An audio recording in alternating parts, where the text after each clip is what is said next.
Kaya naman pala abalang-abala na naman ngayon etong mga DDS.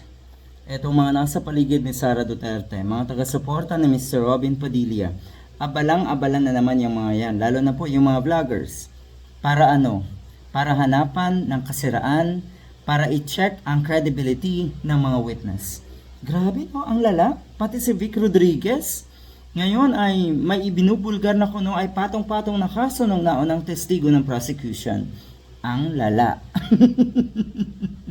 Yan lang ang kaya nyo kasi. Maghanap ng kasiraan ng ibang tao. Iba to ang kawalang hiyaan ninyo sa iba.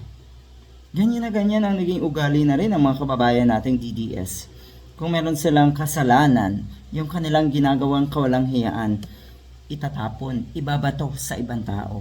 Iba ang pararatangan. Ang lala at ano, kayo ang malinis? Mga hinayupak. Sabi ni Mr. Padilla, sinasabi niya, ang bawat ebidensya at testigong iharap sa impeachment court ay dapat pumasa sa pinakamataas na pamantayan ng kredibilidad at due process. Magaling. May punto ka naman dyan. Pero tingin-tingin sa sarili. Kasi kung ang titignan natin ay pinakamataas na pamantayan, paano ka napunta dyan sa Senado? Bakit ka naging senador?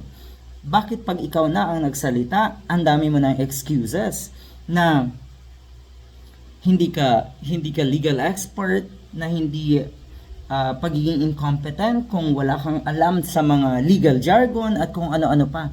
Yan yung sinasabi nyo ngayon. Ang dami nyong excuse pag kayo.